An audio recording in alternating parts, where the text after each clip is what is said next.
Oops, I didn't mean to do that. Let's just share. There we go, slideshow. Okay, so in this week, we are covering, we're in review session 2, and what we're covering is distribution and SEO. And so last time, most of the feedback for review session 1 was overly positive. I think it got like 4.6 stars or something like that. But one of the feedback or pieces of feedback was that less talking, more exercises. So I'm going to try to make that balance even more positive.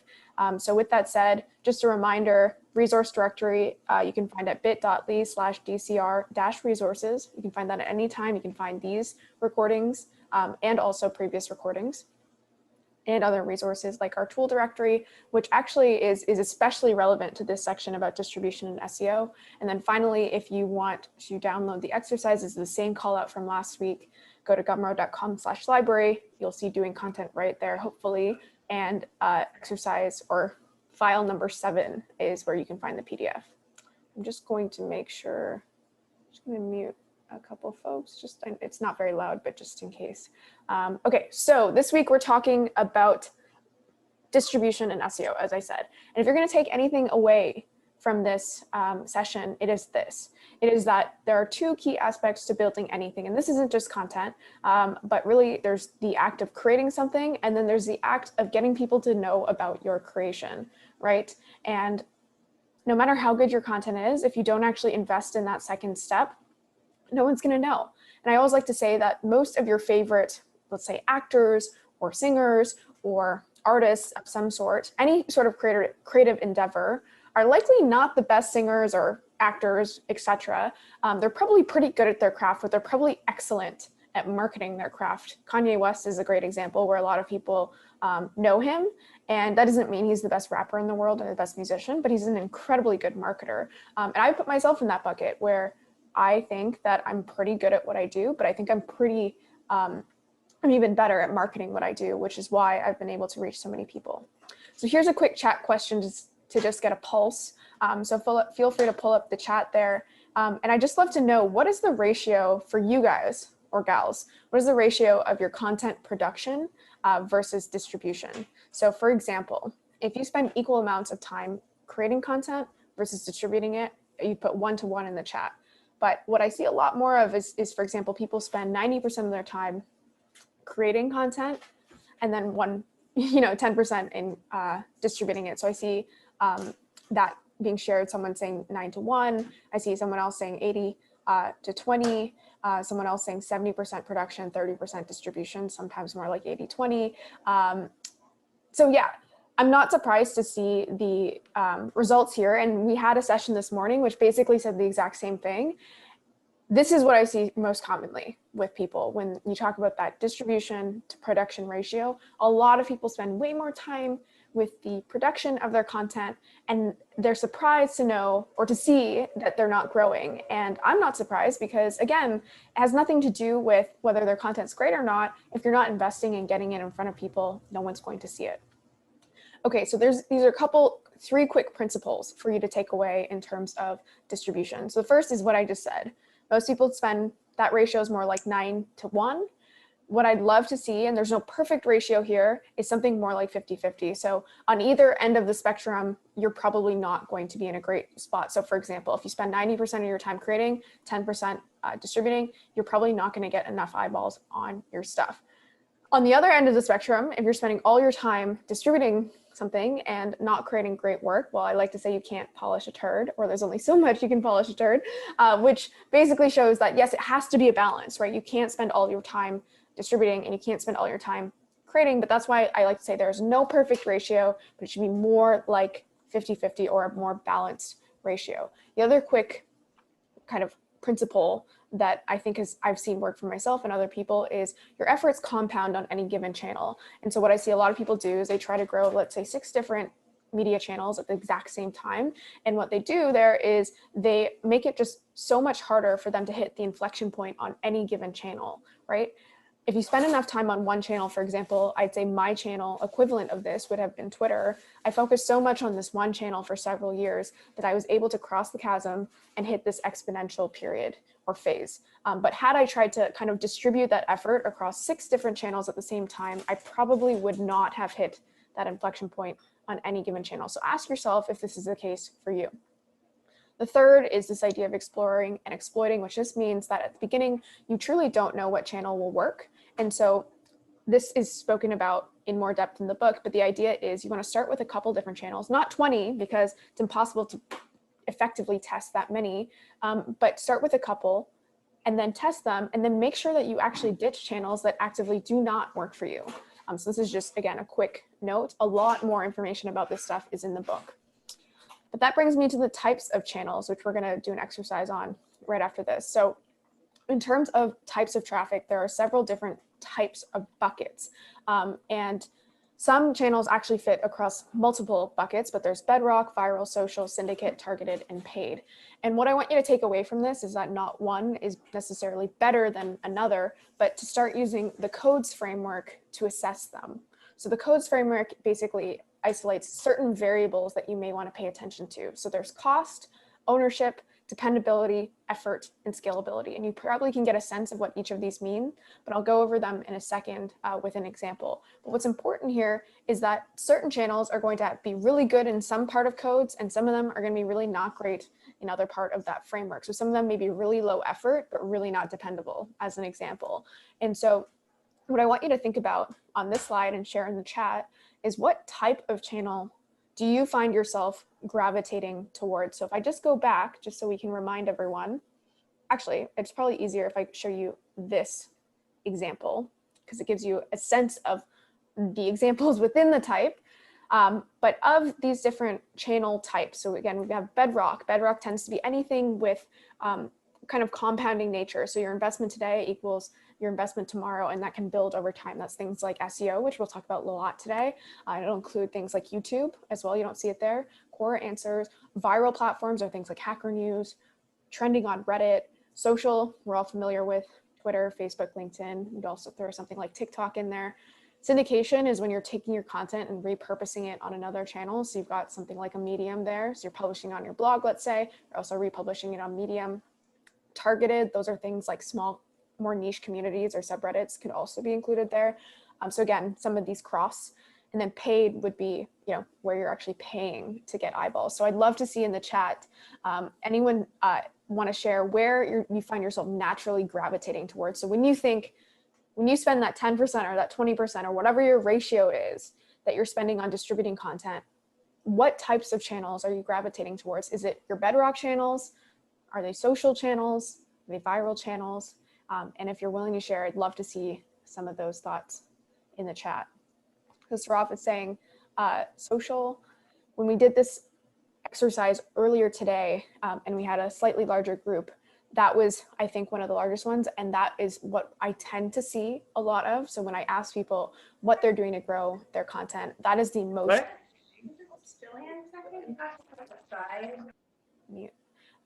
So basically that is the most common type. I see also John is saying social, Naz is also saying social and viral.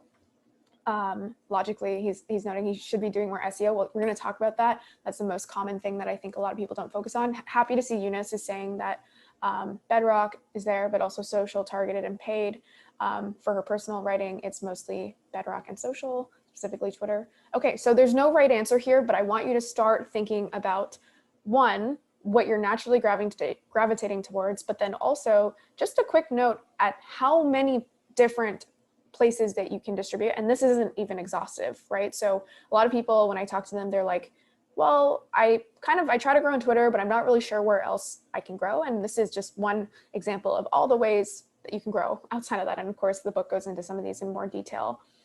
But now I'll kind of put a twist on that question. So a lot of you have already answered what you naturally gravitate towards, and it may be the same answer, but I'd love to hear what channels have brought you the most growth. So which channels are actually bringing you the page views or the subscribers, or however you're measuring it, if it's a podcast, the listens, which channels are actually bringing you the most growth in the past? And I'd love to see some of those answers again in the chat. Fred is saying Reddit, but when he does the most work on Twitter, I'm assuming he means that when he promotes it, maybe those two are connected. Let's see if any other answers come in. When we did this earlier, what was important to note is that sometimes there's a disconnect when you look at the channels that you gravitate towards because they're easier, and we're going to talk about that in a second, versus the ones that actually tend to bring you the most efficacy or the most growth. So I'm seeing, for example, Mike is saying we get the most from organic at this point, but Facebook would be a second. And then I was just trying to see if Mike also answered the other question, because that would be a great example of someone, for example, that might gravitate towards social, but then organic actually brings them the most. Eunice is saying social and paid, but for personal social. Okay, great. So again, there's no right answer here, but I want to get you guys thinking about this, and that brings us to their first exercise. So the purpose of this exercise is, again, not to determine if any one channel is better than another, but to assess if you almost have a balanced distribution diet, you could say, which means that you're not investing in all of the same channels that have the same properties, which likely makes you a little subject to things falling apart, right? You're not actually, you don't have that balance across your system. A great example, or an example that I have here that kind of gives you an idea of rating across the codes framework, is SEO, right? So I'm just going to quickly go through these because you're going to do the same for your own channels in a second. So SEO, for example, is relatively low cost. I mean, it depends if you're trying to accelerate things right at the beginning. It can be high cost if you're buying links especially, but generally it's low to medium cost. You're not shilling a bunch of money towards Facebook, for example.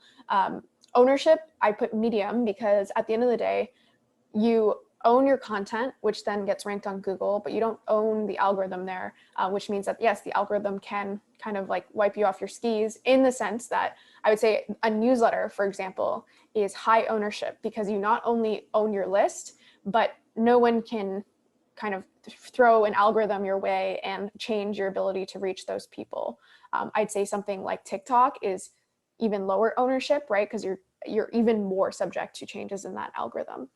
Dependability is really important. Of course, SEO has one of the highest dependability ratings across the different channels. And all this means is, if you're rating dependability, if I wake up tomorrow, do I know how much traffic I will get from this channel? For something like SEO, or again, if you have a YouTube channel, you generally know what you're going to get from that channel.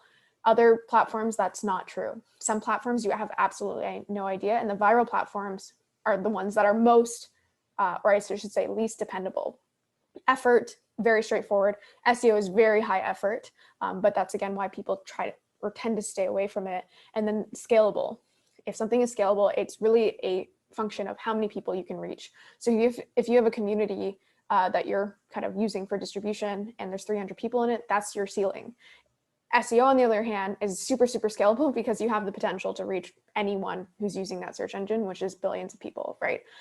Okay, so this is kind of just one example where you can see how the spectrum looks.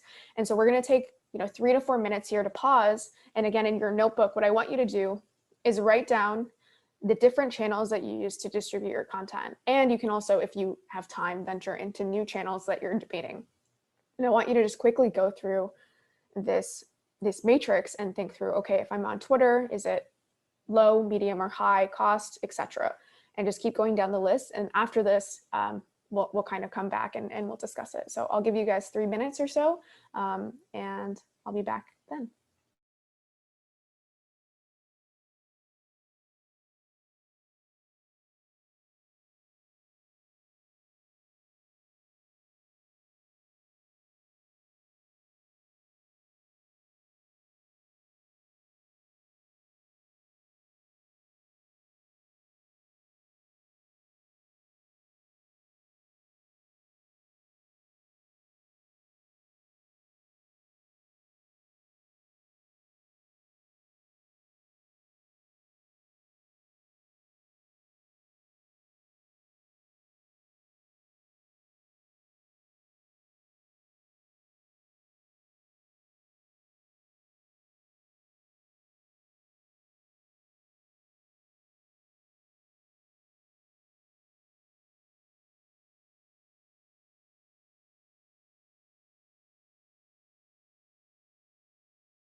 All right, that was around 3 minutes or so. And so this is similar to last time, but I encourage you to spend a little more time with these, of course, after this call, but just in the interest of moving through as many exercises as we can.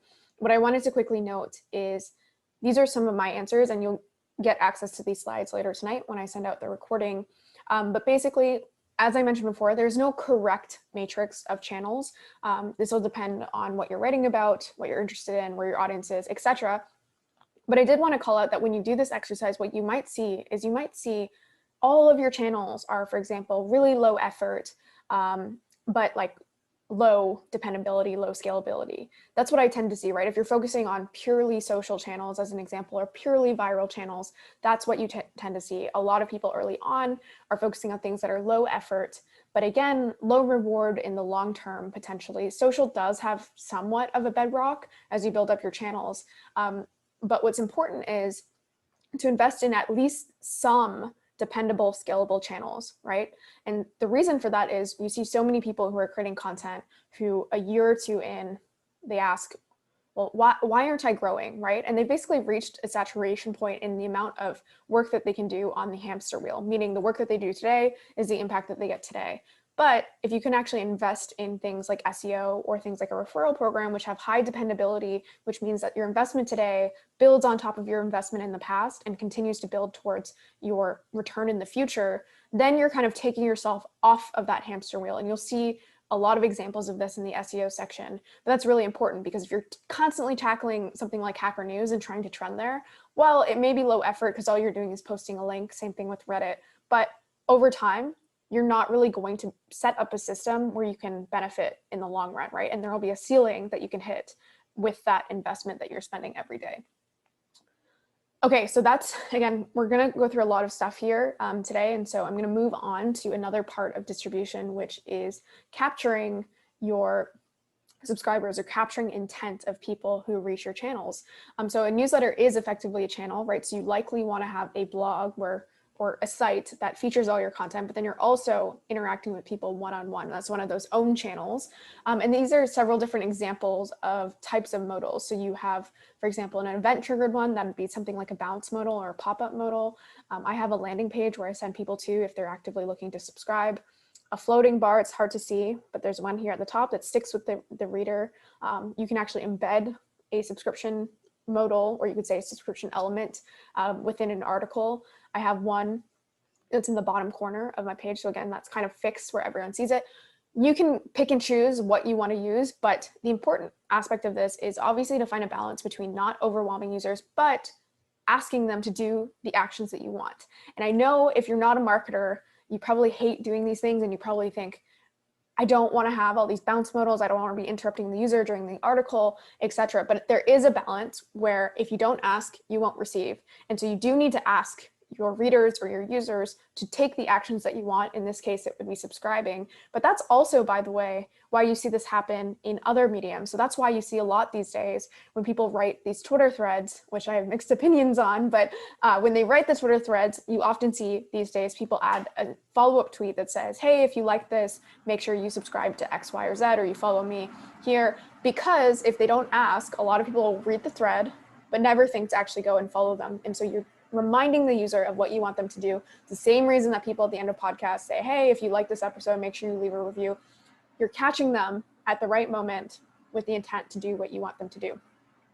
And so we're going to talk about modal copy in this exercise, but curious to know if people can pull up their sites or their newsletters, whatever it is, when you ask someone to do something, right? So if you have a modal and you have copy there, I'd love for you to share what that copy looks like today. So you can pull that up and throw it in the chat. And as we wait for some of those responses, I want to talk through the couple things that I encourage you to do. And we're going to go through these really quick, but there needs to be some sort of value alignment. And what I'm speaking about here specifically in these section, or these three examples, is that your alignment, when you're asking someone to do something, that's what you're doing with any of these modals or any of these like insertions within your content, you're asking them to take an action. So make sure that action is aligned to their goals. So a lot of the time people will have a modal and the CTA will be something like, get this newsletter. Or I've seen recently, I was giving these or doing these landing page teardowns, and the CTAs were something like schedule a demo. And it's like, dude, no one wants to schedule a demo. No one wants to subscribe to your newsletter. They've got enough. But what they do want are things like they want to get smarter. They want case studies. They want to try free charts. And so what's important is that you're aligning the value that you give with also the value that someone wants, right? Again, no one wants to subscribe to your newsletter. So another thing to keep in mind is social proof. So this is obvious. It's probably a little hard to see here, but you can add logos. You can also say, join 215,000 fellow marketers. Harry Dry, I think, has been really great at experimenting here, where if you look at his modal and marketing examples, it's really cool. But it also, he was kind of the first that I've seen to incorporate testimonials within the modal itself. The third thing, which is hard to see here, is calming concerns, which just basically means that we all have way too much in our inbox. We're all really busy. And so how do you calm those concerns? There's a couple examples here where this one says, I will never share your email or spam you with nonsense because I'm not a dick. I love that one. Another one up here, which is Ann Lore's Nest Lab, says, I care a lot about privacy and will never, ever spam you or sell your data.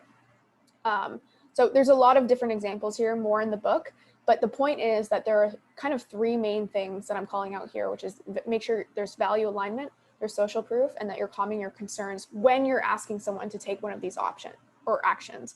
And I see Johan, for example, shared his is get a weekly dose of art, design, and philosophy in your inbox. No spam, just thought-provoking ideas and curated finds from the far corners of the internet. I actually think that's really good. By the way, when we ran this exercise in the morning, there was a lot of people who had long paragraphs, like super long paragraphs asking people to do things. That's another thing to keep in mind. Don't make it long. Yours, Johan, is not super long, so I think it's actually great. And what I wanted to do is just a quick exercise where people can share in the chat. This is my current modal, and I will say, I think there are great elements to it. I also think there are not so great elements to it. Even when I went through this morning, I was like, oh yeah, like people were giving me suggestions that I was like, yes, I should totally change this. So what I want you to do is based on these suggestions on the prior slide of what I think you should do, what do you think, what are the tactics that you think are being used well on my current modal? And then what are some of the suggestions that you have? And feel free to just throw any ideas in the chat. I can see Patrick saying social proof, focusing, or what the focus is. So for example, yes, I would say there's some social proof here. The 5,000 subscribers is a good example of that. Any other ideas from people who are listening of what I guess, tactics are being deployed on this modal? I'll give you guys a second to read it.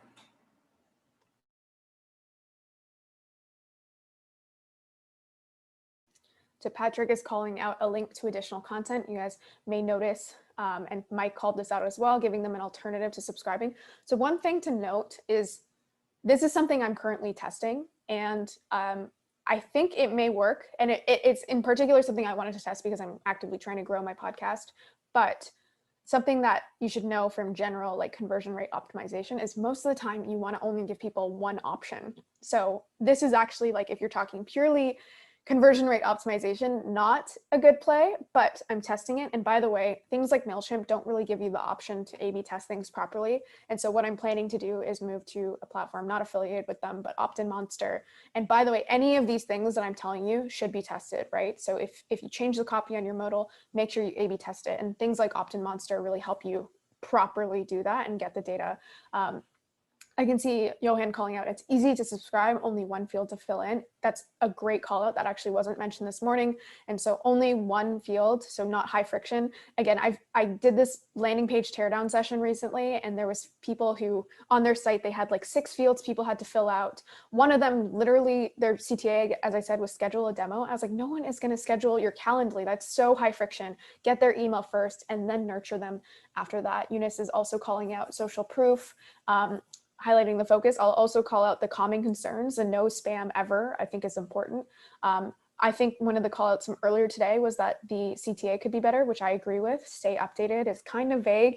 You want to really get to that value alignment. And this, I think it gets there. It's a little better than subscribe, but I think it's not great. Also this color someone pointed out, which is great, is not bright enough, or it's not standing out enough. So really this gray is probably not great. We want it likely to be a brighter color to stand out. So that is, I guess, some of the examples of the things that I think are doing well here, and again, some that aren't doing so well. So in this super quick exercise, what I want you to do, if you have a modal, or you can, again, if you have any sort of landing page copy where you're asking someone to do something, to take some action, we'll just spend 2 minutes on this really quickly, but I want you to take that copy that you have.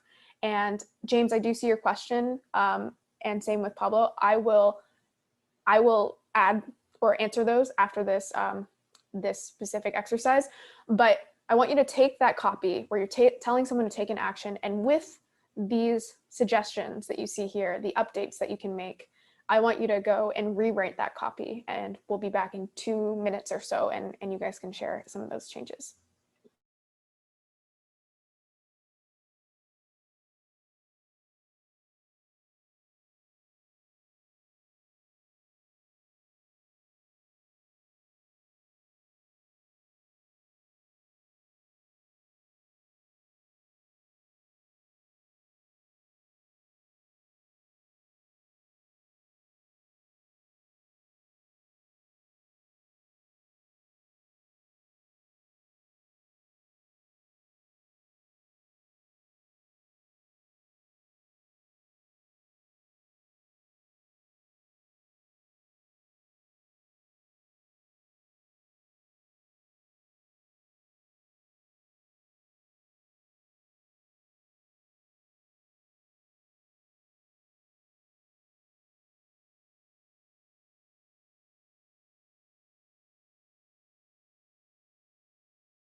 All right, that was around 2 minutes. So would love to hear if anyone did change any copy on their modals, or again, on their site, or yeah, either changed the copy or added things or adjusted how they're approaching that. I'd love to hear what you changed. So Johan, for example, shared that he'll add testimonials and the trust by, but he imagines that it will only work for a high number of subscribers. Yes, like 1,000 plus. You know what? It is true that obviously a larger number exudes more trust, but I would say that I've seen this work really well for even smaller newsletters where people just know that, you know, there are hundreds even of people who subscribe to this thing.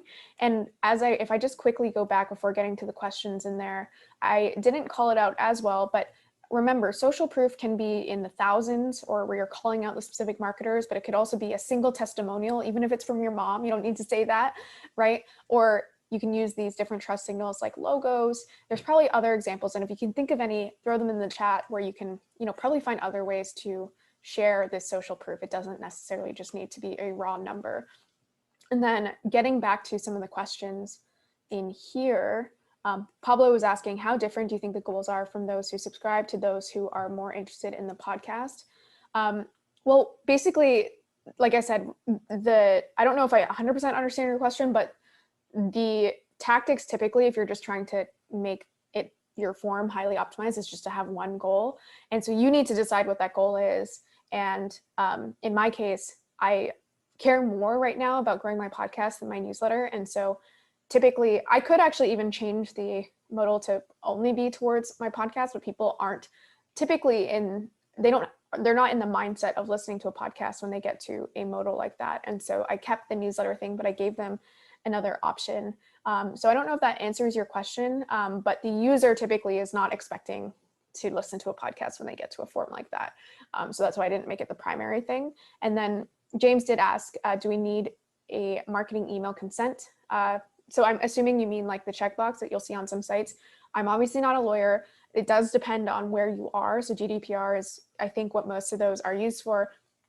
I think as long, again, I'm not a lawyer, so this is not legal advice, but I think as long as when they sign up for that form, it's clear what they're signing up for. So in this case, it's in my thing, it says, if I just go back to my modal, let's see what it says. Join 5,000 subscribers, staying updated on topics like X. You could even be more specific. A lot of people will say like a weekly newsletter. I think as long as you have that and it's very, very clear the relationship between what they sign up for and what they're getting, you don't need an extra checkbox. But what I will say is what you can't do in that case is if you say you're sending a weekly newsletter and then after that you send them a bunch of like unrelated marketing campaigns, I think that is actually breaching GDPR. But again, I think I will say that I'm not a legal expert in that way. Okay, so on distribution, there's also 3 other exercises that we won't have a chance to go through because I want to breeze through this and move on to SEO. But just so you know, there are 3 other exercises on creating lead magnets, which aren't only useful for blogs, but they can also be, you can create lead magnets for podcasts or for other forms of content. Also how to do competitor research and how to set SMART goals. I'm just looking in the chat real quick and it looks like there's a couple changes. For example, Eunice changed hers to subscribe to access events, mentoring, news, and resources available to fast-growing startups like Kumu, Podcast Network Asia, and Senti. And those are big startup names in the ecosystem, so I think that's a great example of social proof. Patrick is saying you need to specifically say they're opting into marketing emails in order to send additional content outside of the initial newsletter. Yeah, so if you do have a secondary thing that you're sending them or planning to send them, you do need the additional checkbox. But I believe, again, I'm not 100% sure about this, but I believe if you are clear about the single primary thing you're doing in the copy, you wouldn't need the additional checkbox because that's what they're giving you their email for. Okay, so just as a reminder before we move on to SEO, we went over this last time, but these are a bunch of different tools that you can use for the competitor research, which is in one of those exercises that we're skipping. And then finally, we're not going to go through these now, but I just want you to know they're available. A lot of the time when we go through distribution, a lot of people ask, well, that's cool stuff, but I want to have some quick wins. Everyone wants quick wins that they can action immediately. These are a list of several quick wins that you can find in the book itself and also in the previous live sessions. So just want you to know that that's there. Okay, so on to SEO. You can see there's an exclamation point here because I love talking about SEO, and I hope that as we dive into SEO, you by the end of this or by the end of reading the section in the book will love it as much as I do.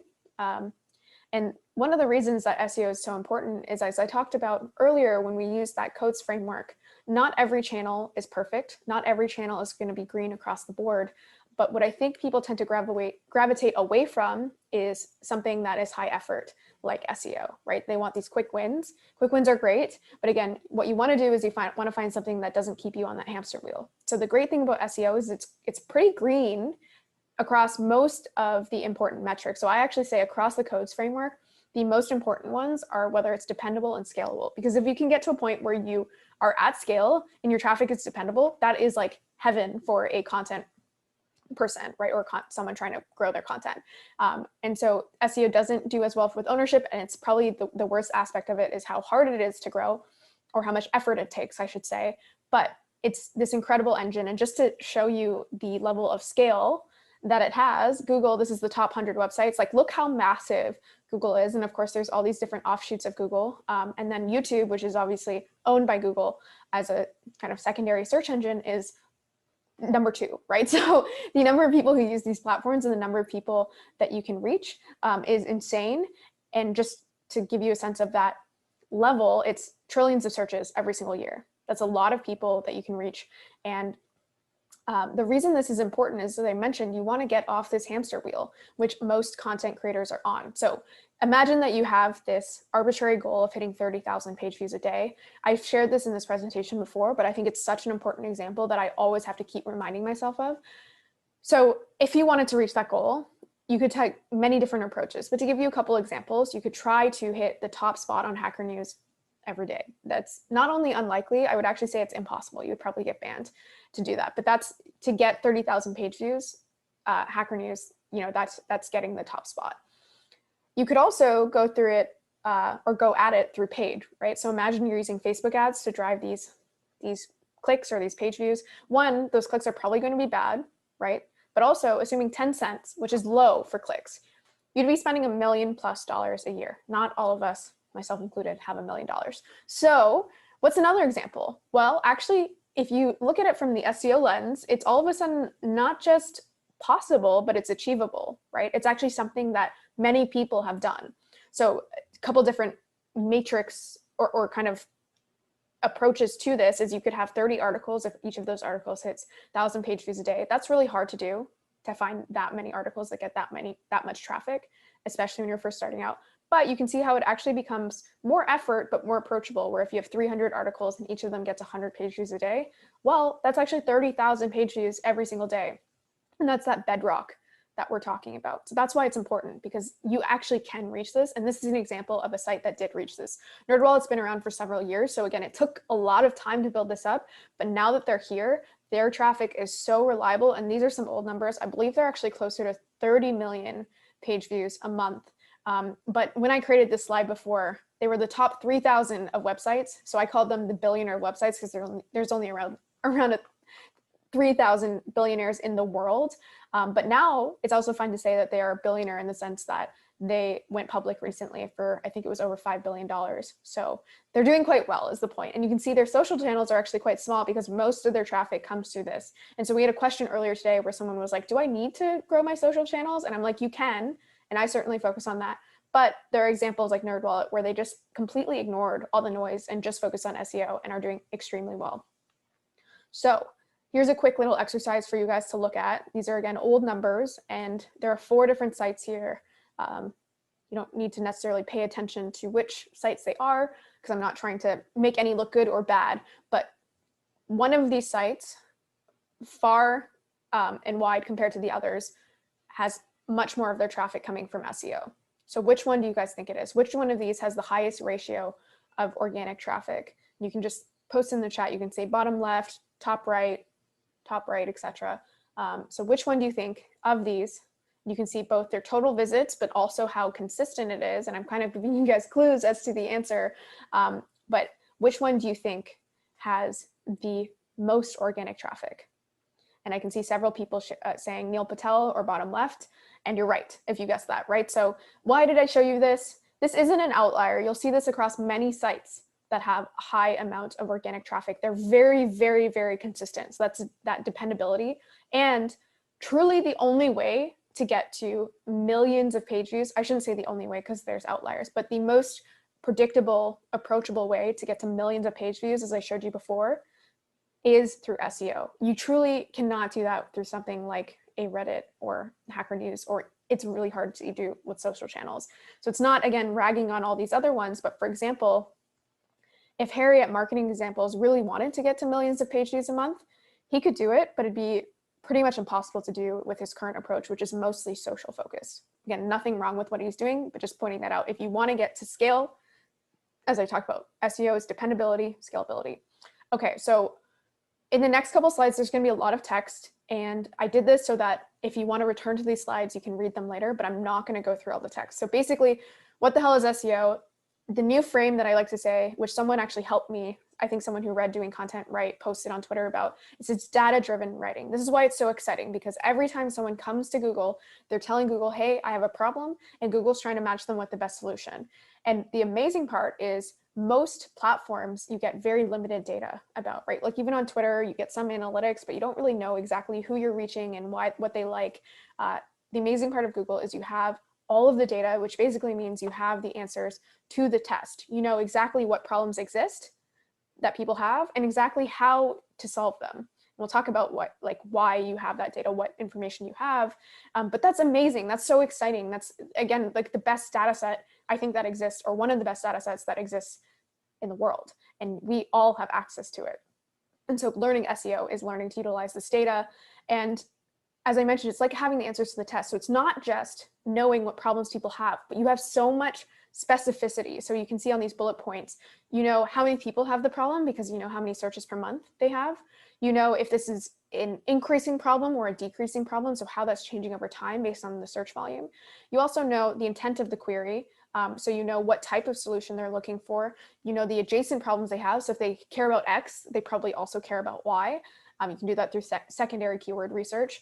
You also know not just the problems, but the solutions. And based on what Google is ranking, you know what people are looking for, what the best solutions are. And you also know the competitiveness of those solutions based on the backlinks or the domain authority of those pages. So it's pretty incredible to actually have this data set where you know the problems, but also that depth of kind of assessing those problems. And so SEO done right is understanding this, understanding how people think, leveraging the information that Google gives you, and then providing solutions to basically give people what they want. It sounds really simple, but that's what it is. And that's why it's so exciting, is it is actually pretty straightforward once you understand what Google is trying to achieve and how you can integrate into that process.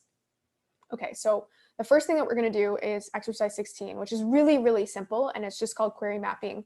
And all this is an exercise to get you thinking about this idea, which is, again, very simple, but that every time you put something into Google as a user of Google, you are saying, Google, I have this problem. And sometimes it's a really small problem, and sometimes it's a massive problem, but it's always a problem, even though it doesn't always feel like a problem that you're telling Google. And so just as an example, if you're entering black screen Mac into your into Google, which I hope you're not, well, what you're really saying to Google is something much more complex than black screen Mac, but Google's parsing that and figuring out what you're actually trying to do. But really what you're saying to Google is something like, hey, Google, I woke up today, I opened my laptop, I was excited to get my day started, and then my screen was black, and then I pressed a bunch of buttons, and it's not working, and I tried this, and I tried this, and whatever, and it's broken. And so now I'm on my phone, and I'm trying to figure out how to fix this, right? So that's what you would say to, you know, if you're on the phone with someone and you were saying that, you were saying what problem you had. But really, when you're entering the problem into Google, it's a lot more concise, and it's often also a lot less straightforward, right? Google has to kind of jump through some hoops to figure out exactly what you're looking for. And so what I want you to do is to open up your browser if you don't already have that open, and go to your search history. And you can pick and choose which ones you want to do this with, but for your previous searches, for things that you've looked up in Google, write down those queries, and then next to it, write down what you were really trying to achieve. And again, this exercise is what I hope you'll see is that everything that you've entered into Google, even though at first glance, you don't think it's a problem you're trying to solve, all of them are problems that you're saying, hey, Google, I need help with this. So take a couple minutes, we'll do 2 minutes for this, and go through your history, and then again, map out the core problem that you're trying to solve with that query.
All right, so hopefully you guys went through some of those. I can see someone, James shared, how can I collect support email to a CRM dashboard? That actually is framed in a very simple way for Google, which is great. You clearly were looking for a CRM solution.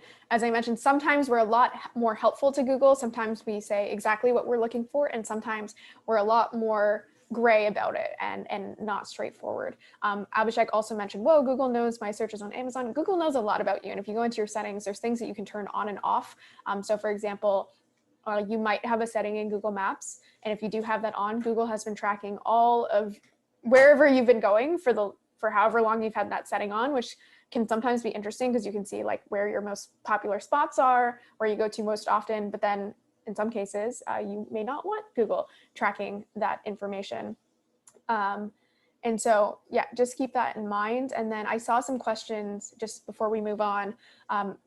Patrick was asking, how should one consider a tool like Ahrefs, which is, yes, very, very expensive. So there's tons of other tools like someone mentioned SEMrush, which has a free tier. I should also say, by the way, Ahrefs came out with a free tier, or at least a free series of tools. I'll show you one of them in a second. And so, yes, you don't necessarily need Ahrefs, especially if you're just doing simple stuff, keyword research. So something like Keywords Everywhere is super, super cheap, which Abhishek mentioned, and will get you pretty far. All right, so I can see Eunice shared, try guys, Zach missing TikTok. Actual question was, can you help me find this video where he was missing while his fiance was recording a podcast episode? That's a great example of where, again, like sometimes we are a lot less straightforward with what we're trying Google to find for us.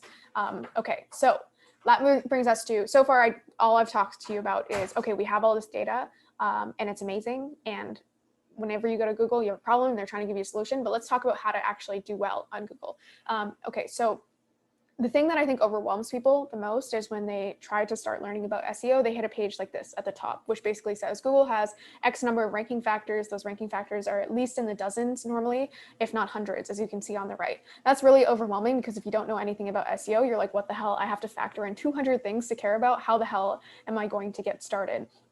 And so what I want you to know is that we're going to talk about how all of those ranking factors really boil down to three things, which is something credible, relevant, and or usable, hopefully all three.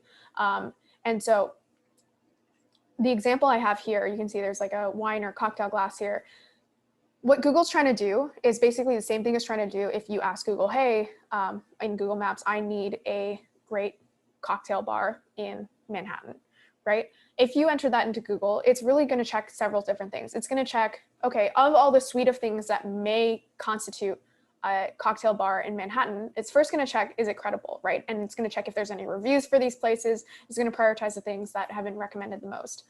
In addition to that, it's going to check, for example, if it's relevant to what you asked for. So first, is it in Manhattan, right? So those are the keyword that's relevant. Is it a cocktail bar? It may also, if you've added any modifiers, you might say like a speakeasy in Manhattan, right? And then that further filters it, or fruity cocktails in Manhattan, right? And so it's going to look for relevant terms in your query. It's pretty straightforward, but that's what it's doing, and that's why relevancy matters. Then it's also going to look if it's usable, and usable doesn't always just mean the UX of a page. In this case, for example, usability could mean, is the place even open, right? Because if even if a cocktail bar has 5 stars and it's in Manhattan and it sells these fruity cocktails, if it's not open when you're looking for it, that's not very usable. And so it's basically trying to do that exact same thing with all the content out there, right? It's checking is this site credible? Is it relevant to your query? And is the page actually usable, helping you get to your destination? So what I want to do is quickly go through this next exercise, which is, we'll go through quickly, and you don't need to get through all of these. You won't get through all of these. But basically, in an exercise of understanding this idea that ultimately all of the ranking factors can be rolled up into whether something is credible, relevant, or usable, or at least those are proxies for Google to determine if those things are true. I want you to go through this exercise where basically I've gone to some of those sites which have all of these ranking factors, which are very, very overwhelming, even for someone like me that's worked in SEO for a while. And I want you to, next to each one, to write, is this Google trying to ascertain if something is credible, if something is relevant, or if something is usable? And what you should see is that for all of these, there should be an answer across one of those 3 things. So what I'm going to do is I'm going to pause, give you guys 2 to 3 minutes to work on this. But yes, you're going to put in this section what is the signal to Google? Credibility, relevancy, or usability?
All right, so I know you guys certainly will not have gotten through all of these. James asked a great question, which is, does anchor text of the links to other domains count as credibility or relevancy? And that's a great question because it's a little bit of both in the sense the actual text itself, so what it says is an indicator of relevancy. So is it relevant to the particular query that someone's searching for? But I would say links as a whole are the biggest signal for credibility, right? And we're going to talk about that in a second, but that really is the largest indicator to tell Google, is this site credible or not? How many links does it have? How many referring domains does it have? So hopefully as you went through this, the goal of this exercise was not to say, oh, usability is more important than credibility or vice versa. It's just to show you that these are the three things that Google cares about, right? So at the end of the day, if you're overwhelmed by SEO, you can really just focus on what I'm trying to do is I'm trying to signal to Google that my site is credible. I'm trying to create content that is relevant to specific queries that I'm trying to rank for. And I'm going to make sure that my site is usable. And again, that doesn't just mean the UX, and we're going to go over that. So as I mentioned, these are the three things. And you can see overall, the biggest signals towards each of these is credibility. The biggest signal tends to be backlinks and referring domains, which ladders up to your domain authority. Relevancy really has to do with the keywords that you're trying to rank for and the density. And then usability is kind of like the 80-20 here, is one that I called out as site speed, but there are several others to keep in mind. Okay, so let's quickly go into relevancy, which is the one I'm going to focus on the most, because it is the one, if you take anything away from this SEO section, this is what people get wrong the most of anyone that I've seen kind of venturing into SEO on their own. So it's this idea of search intent. So we'll do a quick exercise here, which is if someone searches Apple, which you can see, this is from Keywords Everywhere.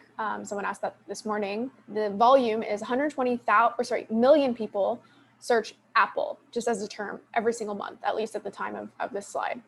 So if someone's searching for Apple, what do you think they're looking for? are they looking for a picture of an apple? Are they looking for the definition of one? Are they looking for Apple's website, the company? Are they looking for their stock ticker? Are they looking to translate it? What are they really looking for when they search the term Apple? So feel free to post in the chat what you think is true here. So I see Patrick is saying Apple, the company. Mike agrees.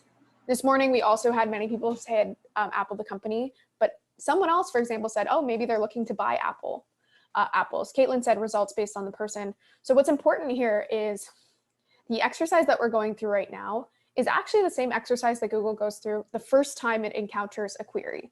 So later on, once Google has many, many months of data about this, and 120 million people are searching it per month, that's a lot of data points, and Google can pretty clearly say, I know what they're looking for when people search Apple. But when they're first getting this query, they're also kind of doing this guessing game. They're saying, I think based on relevancy and the credibility of these sites, I think probably this is what they're looking for, but based on user engagement, that changes.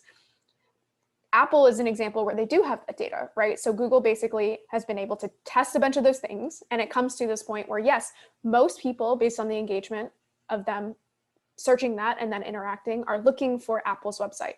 Okay, so that's clear to us as someone studying this based on what Google actually shows, because at the end of the day, if you're ever unsure, if there's a term that does have search volume and it's not a completely new term to Google, which is it's both common but rare. I know that sounds strange, but it happens a lot, but still most queries have been searched before. And so if you have a query that has been searched before and Google has the data on it, the best way to understand what people are looking for there is just to simply look at what Google's ranking, because it's basically done those tests for you. Again, it's like Google has the answers to the test and they're giving you that data. So in this case, people mostly are looking to find Apple's website. That's why it's in green. But then you also see some other results further down the page, which include information about the company, also news on the company. You don't really see anything about buying like physical fruit. And so you know that if anything, is a really, really small percentage of people, like really tiny percentage of people who are actually looking for that. Okay, so that brings us to search intent. This is like the key thing about SEO that most people get wrong. There are 4 types of search intent. There used to mostly be 3, but transactional was kind of broken into transactional and commercial. Basically, all you need to know is when you go to Google, in addition to you coming to Google with a problem, those problems can be classified, and Google does actually classify them. And so the one that you want to target is informational. It's these I want to know something moments, right? I want to learn about something, but then there's also I want to go, which means not necessarily physically being like, I want to go to the store. It can be, I want to go to apple.com. So actually searching Apple tends to be a navigational query. Transactional means I want to buy Bitcoin. That is a transactional query. You're looking to do something in that moment. And then commercial, again, it kind of overlaps with transactional sometimes, but it's, I want to buy, but sometimes it's not, I want to buy in that moment. If it's, I want to buy in that moment, that tends to be transactional. But if it's, for example, iPhone 12 versus iPhone 13, I have an intent to buy, but I'm in that phase, I'm in that journey, the buying journey. And so that's a commercial query where I'm kind of looking for information to help me determine my purchase. You don't need to know too much about these other 3, but what you do need to know is that you're targeting informational queries, because if you try to rank for navigational, transactional, or commercial queries with information content, which is mostly what we're creating, you won't.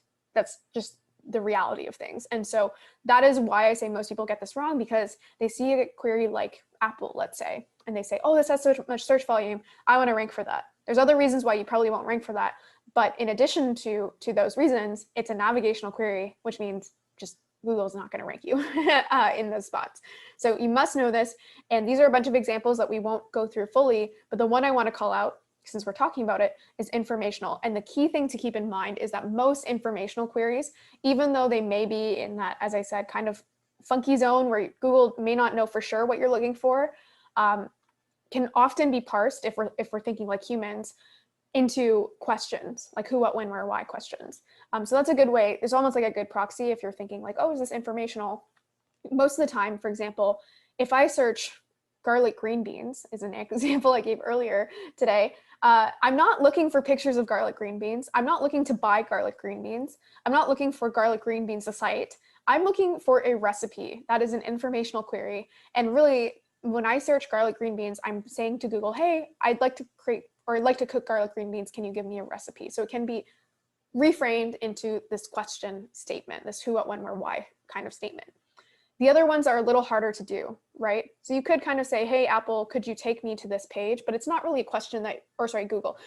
You're not really asking Google that. You're mostly saying it's an action, right? Like navigational is like, take me to the Apple website, or take me to Transferize support, or tell me about the difference between iPhone 12 or 13. And so I know it's kind of a gray area. It's not always the perfect classifier, but remember, you're trying to find informational queries. And I will finally say that some queries, like actually Apple, the example we gave, are ambiguous in the sense that an ambiguous query means that some portion of the population searching that has a different intent than some other part of the population searching that, right? And one thing to clarify, it doesn't mean that the actual person who's searching that, each individual person is ambiguous intent. They all have a clear intent, but the amalgamation of them is ambiguous in the sense that Google has to prioritize several different things. So this is a great example of ambiguous intent, remote work. This has probably changed over time, but on this SERP, as I said, the best way to determine what the solutions are, what the best things are for that particular query is to look at what Google's ranking. So on remote work as a search, there are transactional rankings or results, there are informational results, and there are navigational results. Transactional being a job board, informational being an article talking about remote work, and navigational being to actually get to a certain site. And this is a little hard to see, but up here at the top, if you use something like Ahrefs, you can actually see how rankings have changed over time. And a really, really good signal is actually if rankings haven't changed much over time, because that tends to show you that Google knows exactly what people are looking for, and it knows exactly what to serve. If rankings change a lot over time, it's kind of a signal that Google's still trying to figure that out. But the point here is that you should listen to Google. So Google's constantly giving you signals, again, the answers to the test. And so if you go to specific queries, they'll also give you signals about the search intent. So for example, if it's a transactional thing where someone's looking to buy something in that moment, you're going to see this almost like buy modal, right? Where people can buy on the spot. If it's informational, you'll tend to see this people also ask section. Why is that? Well, actually, it's pretty straightforward. I mean, these are legit secondary questions, right? Remember I said informational could be questions or reframed as questions. These are a bunch of different questions that people are asking as well. So you tend to see that on informational queries.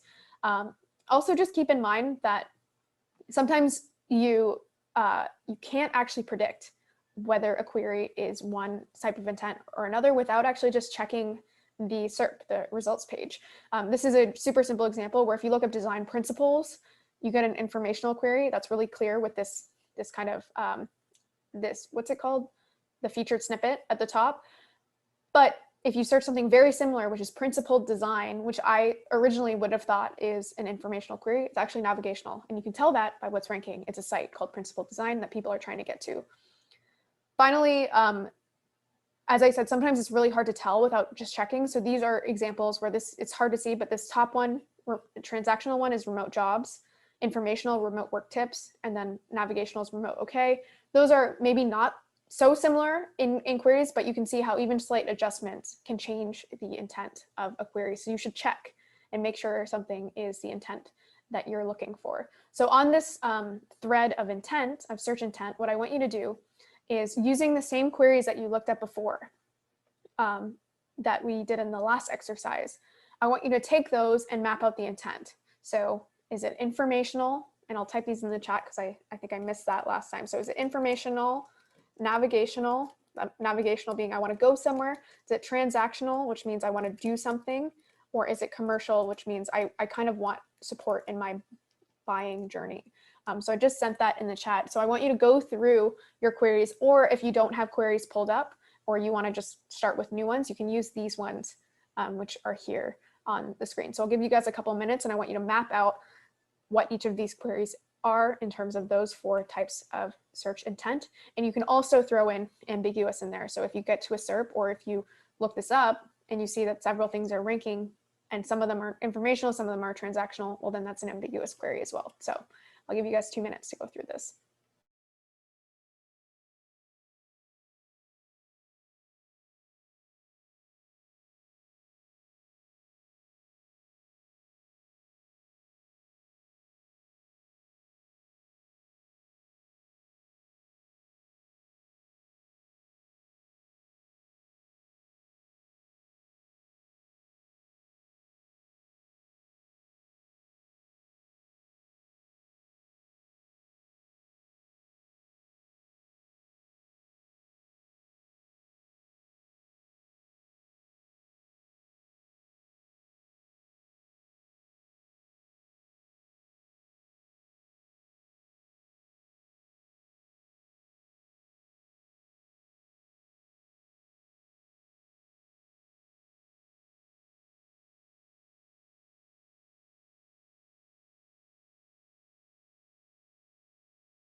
Okay, hopefully you had a chance to go through at least some of these. James shared, for example, his how can I collect support email to a CRM dashboard to transactional.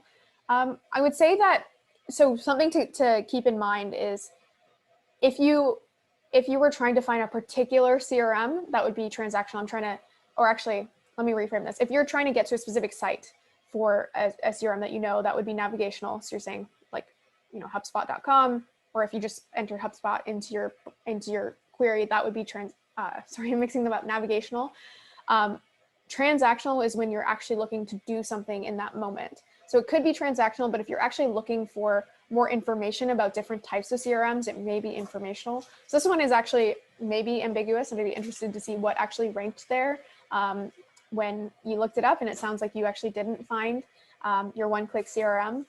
So the search didn't work out, but hopefully people went through some of these. We can go through a couple of these together. So really quickly, when I looked these up earlier, if I'm remembering correctly, and again, most of the time, and actually what I'll do, let me exit this and we'll just go through them quickly. As I mentioned, the best way for you to know what the intent of something is yes, you can try to guess, but the better way is to just look up something. So in this case, if I'm looking up peanut, actually, if I would have guessed before this, I would have thought, oh, people actually just want to know about the, like, is it a nut, I guess, or I don't know if it's a legume, I guess.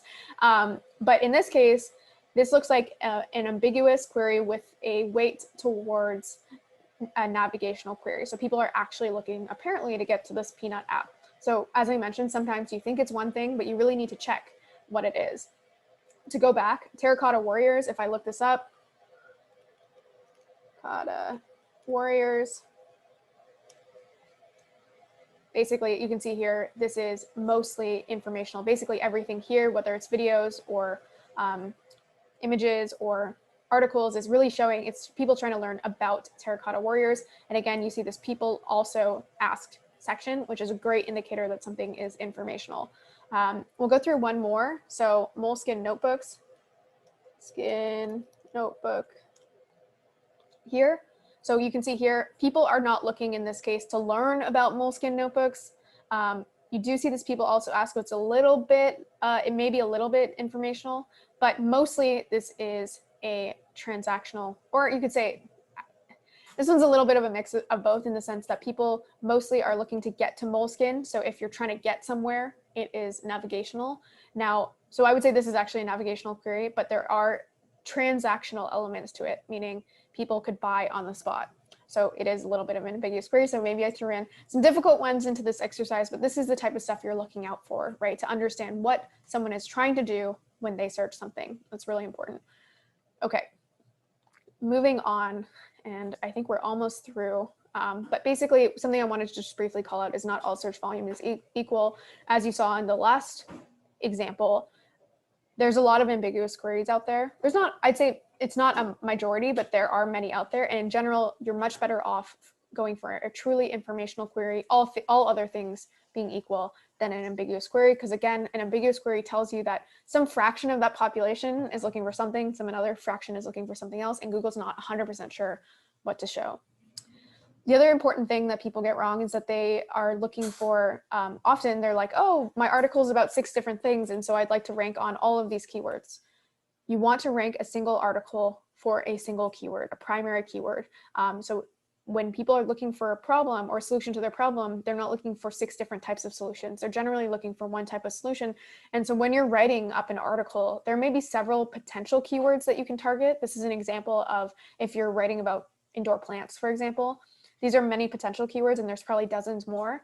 You want to select one and optimize your article for that, because if you're trying to optimize for several different things, you'll actually end up ranking for none of them.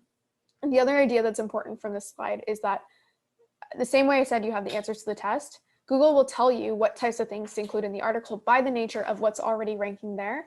And then you can also look at the secondary keywords and add those as basically elements to your article, right? So you're not optimizing for those, but for example, if you're writing about indoor plants and you do secondary keyword research, you'll probably see, oh, actually people are wondering how to take care of plants in the winter or how to repot plants. You can incorporate those into your guide. And that's the amazing thing about SEO is that if you're really thinking of it like data-driven writing, you can try to show up to the writing table with your idea of what people want, but Google's basically telling you what they really want.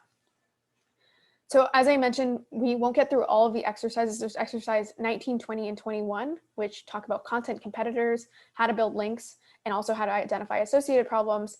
So I encourage you to go through those. But what I have just left are just a couple quick slides on credibility and usability, which are important, again, in this SEO matrix. So I kind of gave the answer away on this slide, but again, all other things being equal, you have these two queries. One of them is changes constant, and the other one is WordPress tutorial for beginners.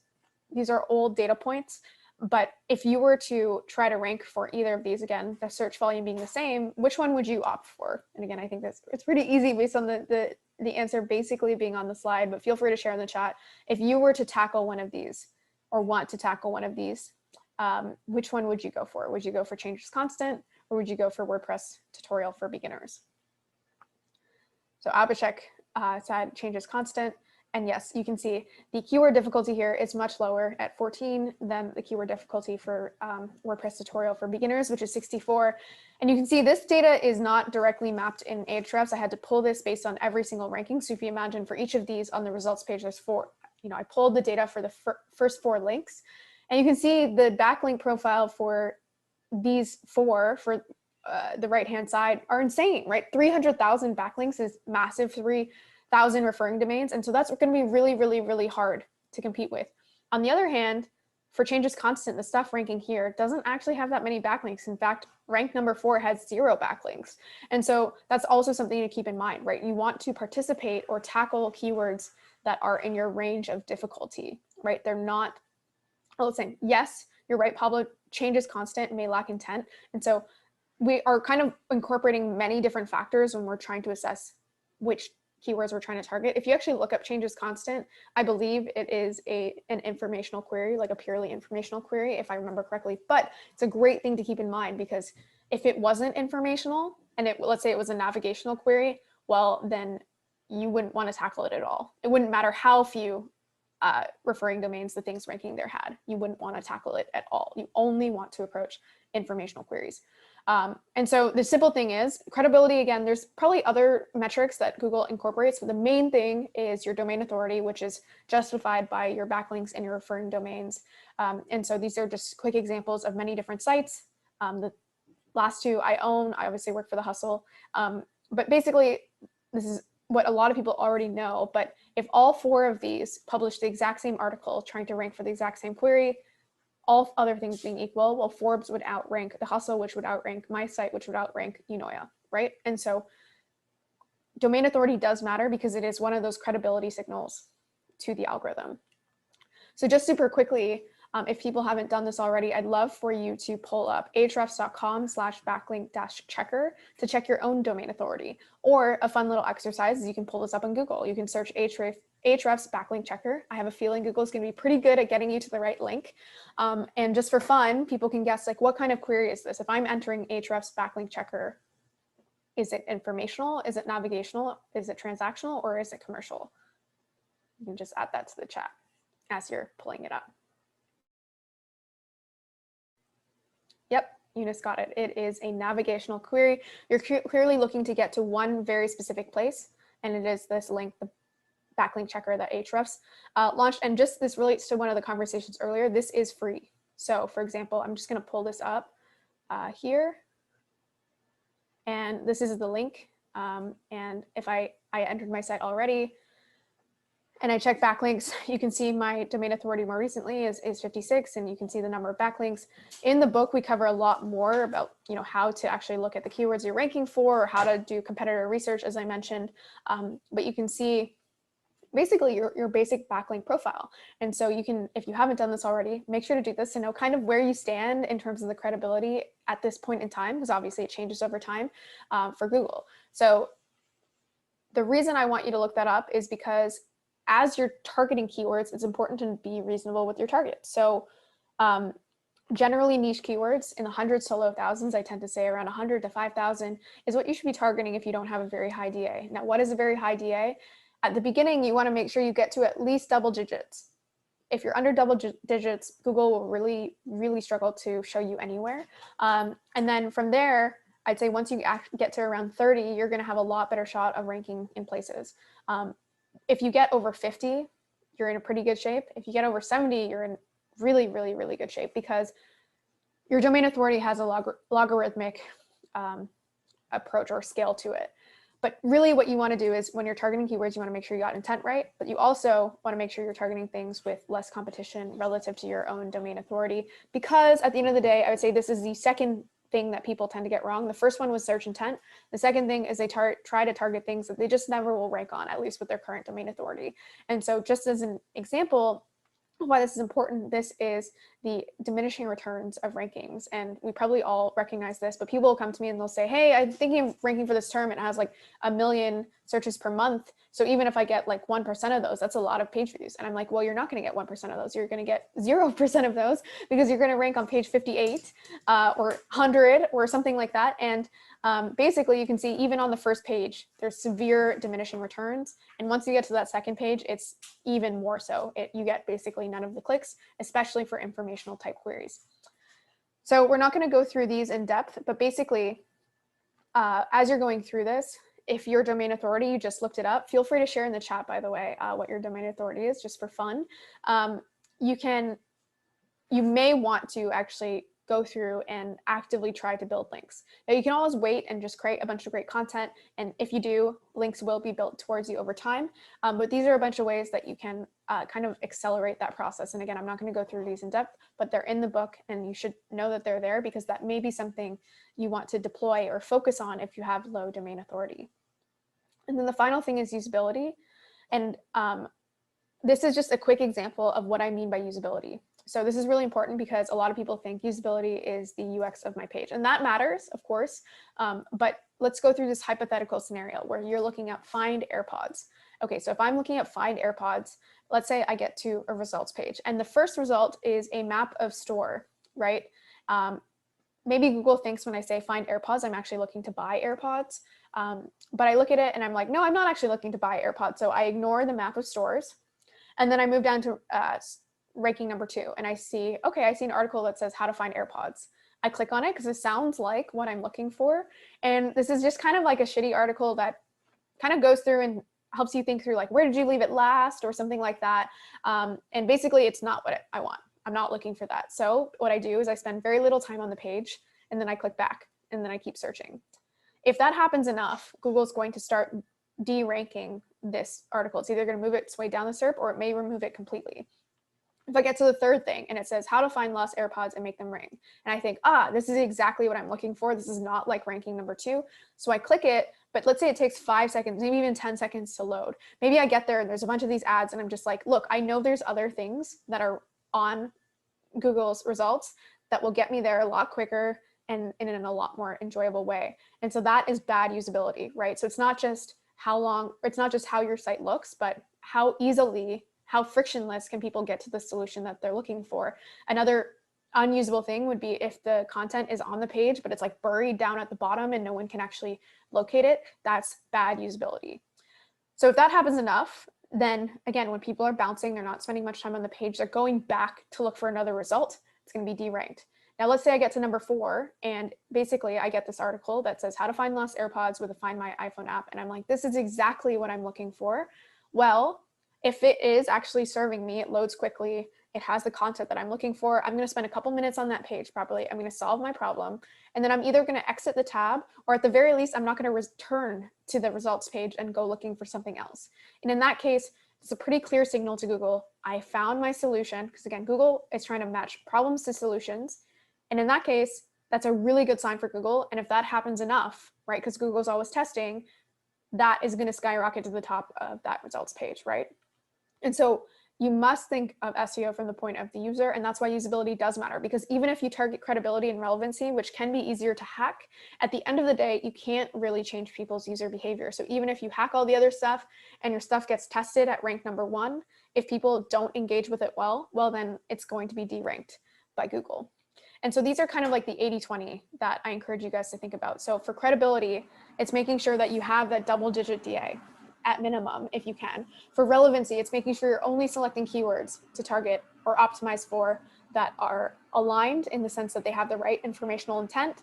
but also they have that right level of competition, which relates to credibility. And then for usability, quick things like make sure your site loads in 2 seconds or less, ideally 1 second or less. Make sure it's readable, make sure it's mobile optimized, make sure that you don't have a bunch of pop-up ads, make sure that you're just actually optimizing the user to get to exactly what they're looking for. So this is kind of like the 80-20 if you want to just get started with SEO. And again, if you're looking to increase your credibility, which means building up your domain authority, there's a section in the book that teaches you how to build those links, in addition to those 3 exercises that we missed. So finally, and I know we're quite a bit over time, and I'll be happy to stick around if there's any questions, but the idea here is don't ignore the data. You have this amazing data set for this amazing channel, and hopefully you have a sense, at least a little bit of a sense of why I love talking about SEO, why I think it's this amazing resource. But hopefully you will come out of this and think, why would I ignore this data? Why wouldn't I use this asset that's available to me? And by the way, it's available to you not just if you want to write content. If you're starting a business and you think that there's this big problem that's yet to be solved, go check that, right? Go check what competitors exist, but also go check how many people are searching this to make sure that it's a legitimate problem that needs to be solved. So Google's telling you the problems people have, how they want them to be solved.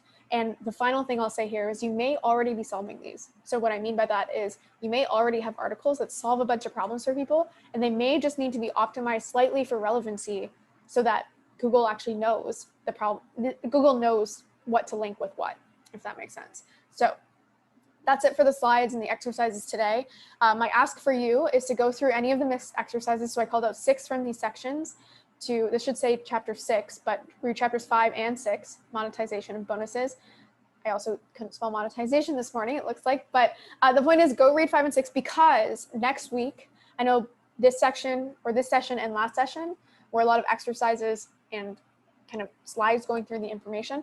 Next week is only going to be a quiz. So it's gonna be kind of fun little quiz to wrap everything up. And so I still think that if these are things that matter to you, go read those sections because we won't go through them in depth. And then, as I mentioned last time, there is a bonus AMA that you can sign up for at this link, lou.ma/bonus-ama-3.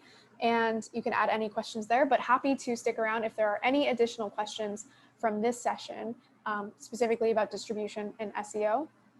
And I can see just people sharing their domain authority. Something I mentioned in the earlier session, which I wanted to clarify here as well, is just that you shouldn't feel bad about your DA, especially if you're just starting out. It's just important to know that it does matter. And for example, if you have your domain authority, I see Eunice, for example, shared hers is 34. That's not bad. And it's certainly at that threshold where at least Google will start considering you for ranking in places. If you're just starting out and you have 0 backlinks, what Google is trying to do through the billions of sites that exist out there is determine what they should be ranking. And it's a hard thing to do. That's why they have so many ranking factors. And at the end of the day, Google generally just makes the assertion that, well, if the site is completely new and it doesn't have any links, no one's saying that this is credible, well, they're just not going to test it, right? Because, you know, they have enough content out there with credibility that it's just kind of a simplification that helps them. James is asking, sorry, the number under backlinks is the DA number. So no, let me just go back to, this is your domain authority, or in this case, they're calling it domain rating. You can also look it up if you Google domain authority checker. You'll get to several other sites as well. So your domain authority is this number. It's from 0 to 100. And again, it has a logarithmic scale. So actually it's really hard to get from even 79 to 80. And it gets harder progressively as you get bigger. But for example, mine is 56, and that is through this backlink profile. So X number, around 1,000 referring domains and around 5,000 backlinks. Referring domains are worth more than a backlink generally because, for example, if you, sometimes you get indexed by a site, like some site starts linking to you, and it's the type of site that's just, you know, linking out to many different articles. So you may be they may be referring to you on, let's say, sometimes even thousands of pages. And so you may have 1,000 backlinks from them, but only 1 referring domain. And Google generally likes to see several referring domains. And you can see actually, you see this % do follow. That's also important because basically there are a lot of user-generated content sites that have a bunch of links, but they're basically saying to Google through adding a no follow link modifier that, hey, even though we're linking to all these things, because generally this happens with user-generated sites, content sites, they're basically saying these aren't actually like micro votes of credibility. So actually, can you not have that baked into your algorithm? So if you see you're getting a bunch of no follow links, that actually doesn't do anything for you, right? So you want to make sure that you have a pretty high ratio of do follow links, or at least those are the ones that you're targeting. Because if you're going and building a bunch of no follow links, that's not really getting you anywhere. And just on the note of backlinks, you'll see a lot more changes in backlink profiles versus referring domain profiles, because again, certain sites may even link to you hundreds, if not thousands of times. And if they stop linking to you, that can disappear, but don't be too overwhelmed if your backlink profile changes over time more than your referring domain profile. Okay, I'll stick around if there's any questions. I'll wait another 30 seconds or so. If you're writing your question and you need a little more time, something that someone did last session, which is really nice, is they just said that they had a question in the chat. You can just write question. So I know to wait around if you do have one. If not, happy to close this out and call it a day. Thank you to everyone that stuck around. Hopefully you found this useful in the sense that you learned a lot about SEO and distribution, and hopefully this will help you actually gain traction. Because again, if you take anything away, it was that first slide, which I'll just navigate back to. Being a good creator, or a creator that reaches many people, which probably is your goal, is not just about creating the content. The first session, we talked about the importance of creating great content. So that is a prerequisite, but also a prerequisite to reach many people is to make sure that you're actually investing in reaching those people. And hopefully you're bought in a little more to the power of SEO if it's done properly. It's a long-term game, and so you probably won't see any rewards for several months. But once you do see those rewards, hopefully someone on this call in many, many months or years will be more like NerdWallet. I'm just pulling them up. Will look a lot more like this. Dependable traffic that they get in the millions of page views a month, which is pretty much impossible to do compared to any other channel. Pablo said that I'm the SEO GOAT, which I think is the best compliment ever, because as I mentioned, I love talking about SEO. So I'm going to stop sharing. It sounds like there are no other questions. You can always reach me if you do have any follow-up questions, especially as I mentioned about SEO. I love talking about this stuff. And as I mentioned next week, we're not going to talk about monetization, so make sure you read that chapter on your own, but we will do a fun little recap. We have a quiz that's already on the site in that resource directory that was just 25 questions, when I'm going to try to bring it to somewhere around 40 questions. So it'll be a fun little experiment. Maybe there will be a prize for the person who gets the most right. So thank you so much for listening, and hopefully you all know where to reach me if you have any questions. All right. Thanks, everyone. Bye.